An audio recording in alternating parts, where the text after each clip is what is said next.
Hello and welcome back to Bane of Morgoth Miniatures. Today we're going to maybe play make-believe. We're gonna maybe pretend a little.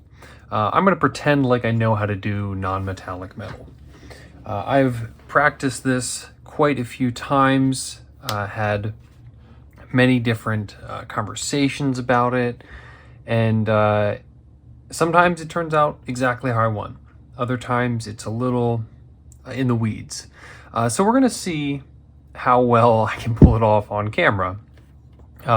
Luckily I'm focusing on a fairly small surface, and I have some guide photos over to my right. We gotta not be afraid of using any resource we can to improve our skills. And sometimes it's looking at a picture that has a similar curvature and kind of working off those different elements. And that's what we're going to do today. We're going to give this a little bit of a go on non-metallic metal. One of the first things I like to do is establish where my brightest point is going to be. Something I just learned kind of mulling over some videos and working through is not to use a pure white. I have a Flameon video to my left, and his brightest color is probably this gray here, maybe a touch brighter.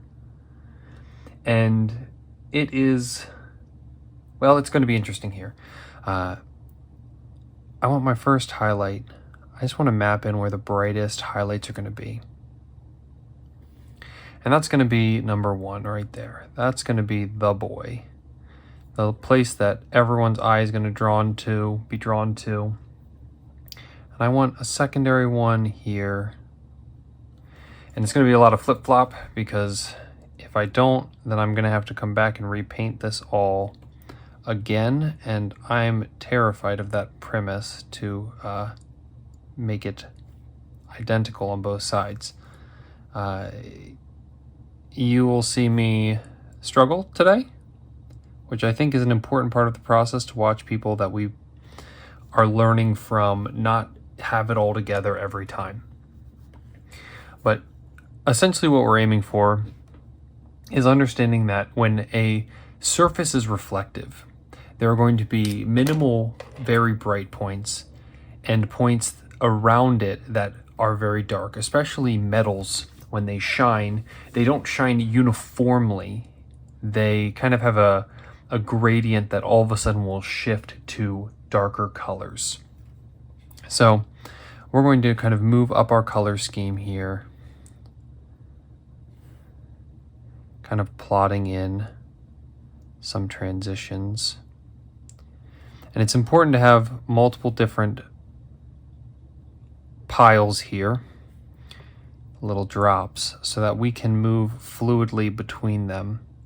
Because non-metallic metal, from what I've garnered over the few months of practicing it, is a lot about a feel. You're looking for the right feel between the colors. And sometimes it instantly works and you know what's going on. And other times you are kind of left in a fog. Like, these quick transitions between these two colors can really be a bit of a mess if we're not careful.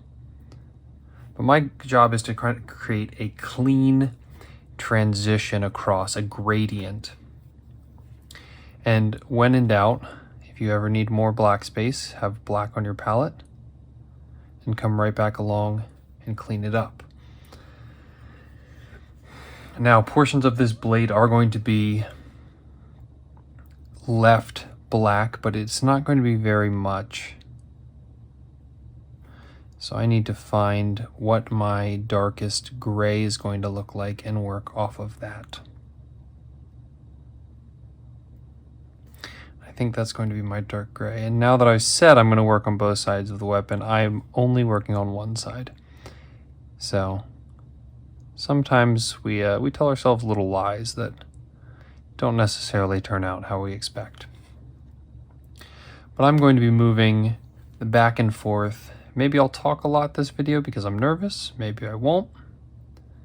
But we're going to figure this one out together as we kind of get these gradients down.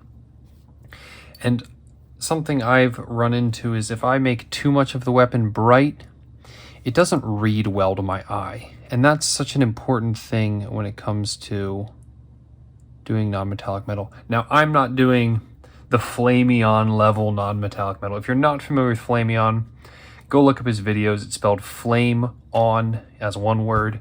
And my goodness, the man pulls off non-metallic metal, I think, unlike anyone else I've ever seen. You can correct me if I'm wrong. I'm sure there's some Spanish painters out there that really rock the world on that I don't know about. But for me, when I see his videos, it makes me go, I think I could do that. And it's very much the iceberg theory. Everyone looks at an iceberg and goes, it's probably not that much work. And then they don't see what's resting beneath the surface. If you consider an iceberg, a large majority, something like 80% of it, is underneath the water, unseen. And that's often how skills are. Is someone looks and goes, oh, I've seen how they do flame effects, or I've seen how they do this or that. And they say, it's not that hard. But then they put they put brush to model, and all of a sudden, why doesn't it make sense? Why doesn't it work? Why are my volumes wrong? Why is this? Why is that? And it's because they see the finished product, but they haven't seen the work that goes into the finished product. We're starting to get a little bit of sheen. On the video, it's reading well. In real life, it's not reading as well as I want it to read. And this might be me rambling as I kind of work away at this. But the goal here is to create a knowledgeable spot of where those highlights are going to be. And then I often will say I don't water down my paints. When I do non-metallic metal, it's one of the times I will water down my paints more, because I'm looking for less of a coverage and more of like a wash consistency to kind of give me a cleaner blend. And that's something you'll see Flameon do quite a lot, is that kind of wash consistency. And now looking at the blade, I'm actually really liking it so far. It's going to be messy. There's going to be some messy portions of it. And I'm going to attempt to do some non-metallic metal on this. And that's daunting. This little edge and this little blade is much less daunting to the overall concept. But as we work through this, hopefully we start to create the illusion well. And honestly, that's what it is. Non-metallic metal is an illusion. And the best illusions are ones that, even if we can recognize them as an illusion, we still don't quite, our brain still doesn't want to wrap around it. You can think of many different types of illusions, whether it be a magician on a stage or a piece of artwork like the Two Women in the Vase, if you're familiar with that piece. If not, I'm a crazy person, and that's fine too. But when we find ourselves looking at an illusion, we say, my brain comprehends what I'm seeing, and yet I don't know, my brain isn't rationalizing it well. And that's kind of the goal of non-metallic metal. And that sheen on the blade, I'm actually a little proud of myself right now. Trying not to toot my own horn, but maybe I'll get a little of that pure white in there. Really just catch that. Now I like this section. I don't like what's going on here. So I need to find the angle to work on that section well. And that's creating this line here. So we got that double shine. Need to clean up some of that area there.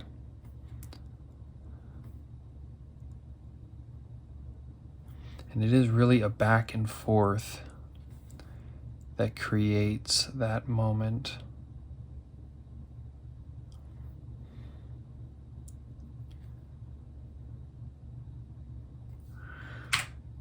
Make sure my computer doesn't turn off because I'm using it. There we go.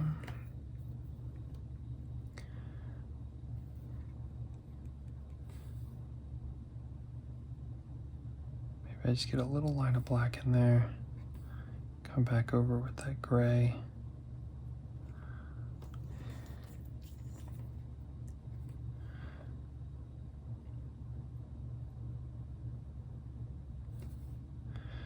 I'm gonna come back in here with like a mixture of my grays and my black.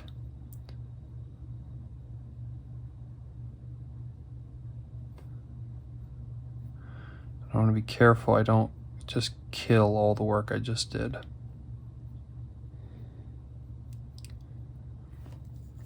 But now I want to clean up that edge a little bit. I'm getting a wicked glare from my light. Hopefully that doesn't mess with you guys too much.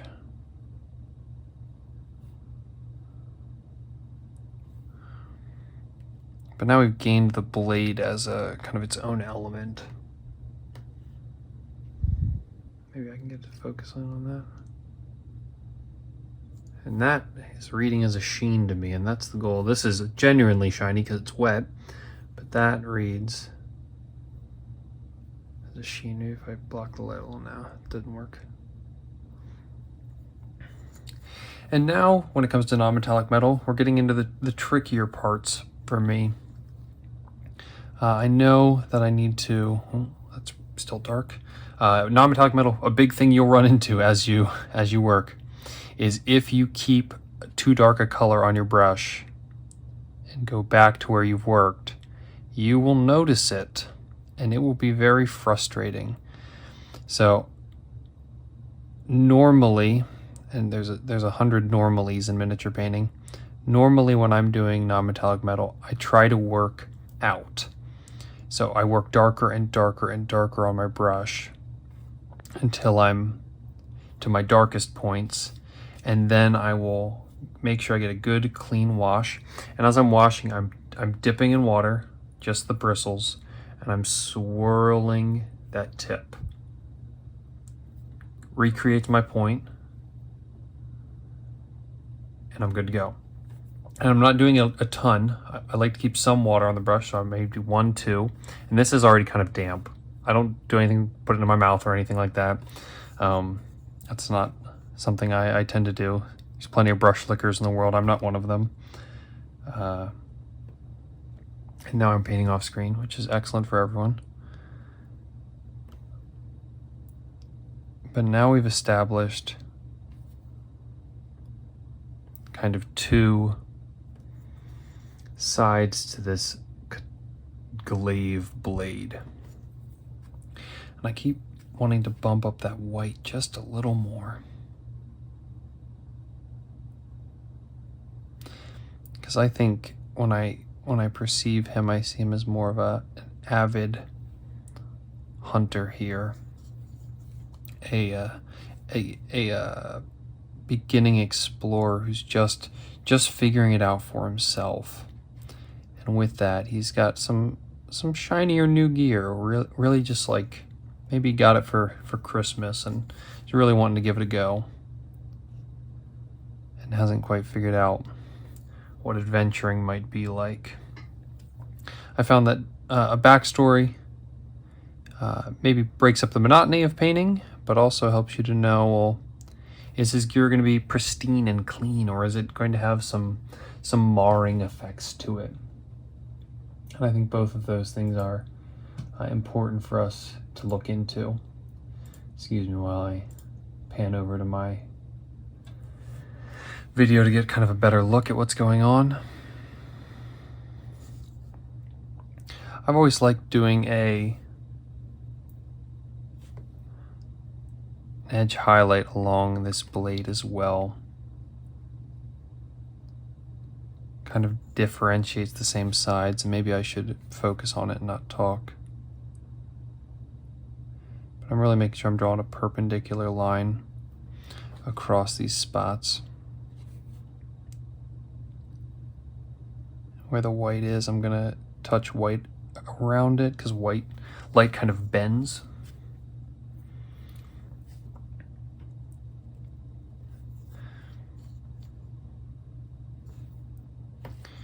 And I'm liking it more, but man, there is a lot of back and forth for non-metallic metal that you just need to keep going back and reassessing things. Now, I was planning on doing this as non-metallic metal as well, but I think I might take a step away and try out a bit of a different technique on this. Now, I'm going to do something that's somewhat messy, so I probably should have done this before I did the blade. But when the idea strikes and you're a painting gremlin like I am, you kind of just roll with it. And if I mess up the blade, 15 minutes later, I hopefully will have the same blade again once I've fixed it, or less time. What I want to do is give some natural texture to this place. And with that, a sponge. This is not the fancy sponge from fancy.com. This is some janky giant chunk of sponge from, I don't know, Dollar Tree. All that it needs is pores. If it's got pores, good to go. That's it. So what we're going to do is kind of rip our sponge in such a way that it gives us a pointed area that's still kind of blocky. And I'm just going to dab on some different colorations to this. I want to stay in my darker hues because when we get to the lighter stuff, I want to make sure I have the ability to go bright, not so bright that I overshadow my reflection. I'm just using this little dental tool as a mixing agent, making sure I don't push through my paper. But I wanted some of that darker.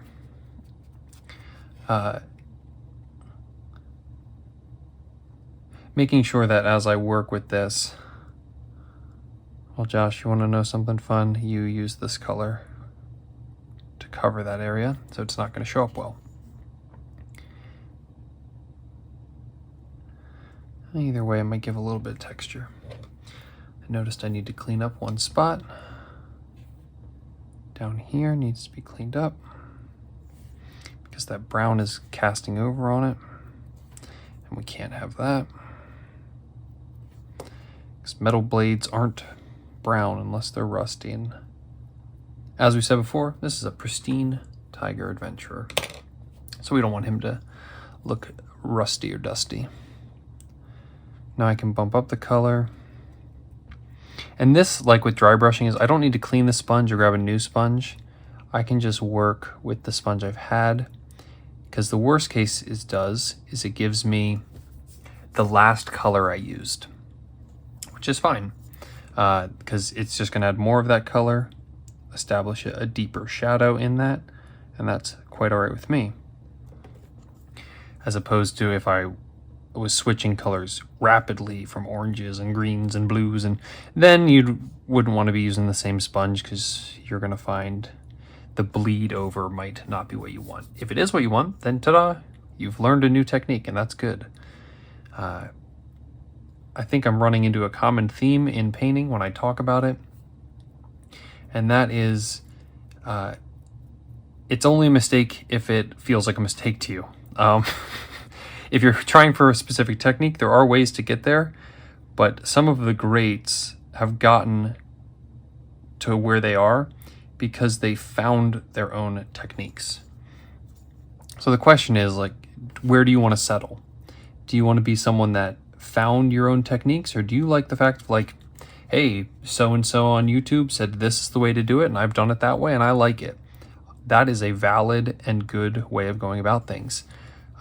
But if you are a trailblazer and you're like, I gotta know why and how and what, and I'm gonna do it my way and figure it out how I do non-metallic metal, how I do this, and sure enough, there's people that do that, and they come up with some of the most amazing things.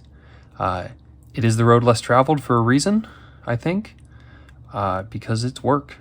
But I think some of the best artists that I follow, their style is their own. And I am attempting to become a collection of styles that I like. Let's see, are we happy? So we've got kind of like a beaten metallic metal. And I think, I want to establish a clear break point between these two pieces. So I want to do a bit of edge highlighting here. And that's really just taking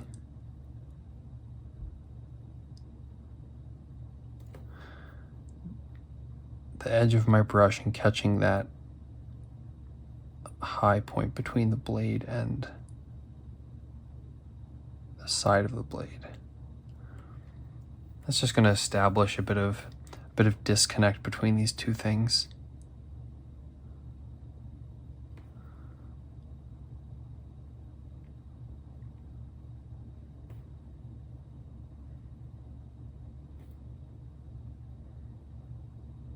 And now I've done the mess of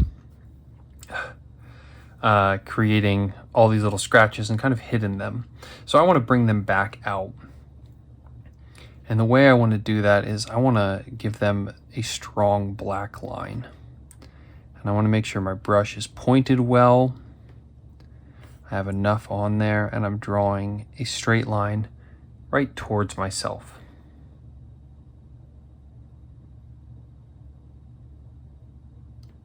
Because that is the most accurate line that I've found, is a straight line pulling right back towards myself.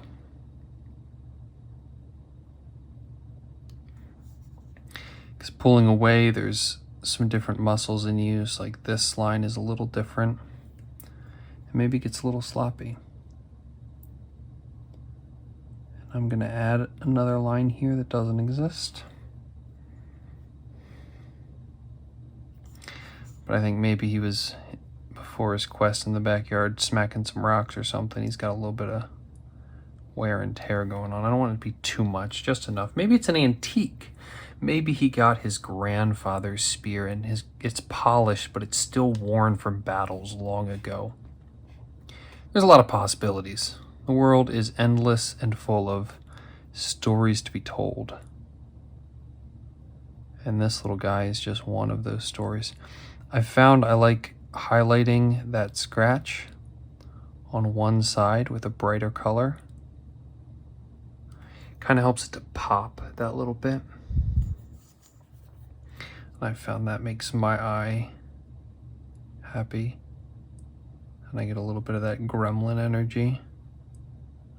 You know how that is when you're working on something and it's just starting to look right and you get that little, that's the stuff right there.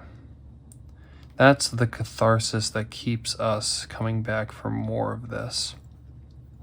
Even though we're frustrated and we can't paint eyeballs and there's 100 other things, there's those little tangible moments of excitement. You know, all things considered, I'm pretty happy with what's going on here. And that's important to be honest with ourselves. This spot is frustrating me to no end though. And that's an important part of honesty is, you know, I like a lot of this, maybe not all of it. But I think that's where we're going to land today. I did a little bit of non-metallic metal, did a little of, let's call it hammered steel. I like that. That's a good term. Did some edge highlighting on here to kind of break up the shape. And I might do a bit more of that just to help create that shape of the blade there. But I think other than that, we are wrapping up this video. As always, let me know if there's another piece you'd like to see and maybe you have a color suggestion. We can talk about those things. Still got snowflakes to do, some of these pouches, but I'm starting to wrap up portions of this, 20 minutes at a time, 30 minutes at a time. I'm really plugging away, and that's how you can be too with your models. Eventually, you will plug away at them if you put in the effort. All right, thank you so much for stopping by. And we'll see you next time, okay? All right, thank you.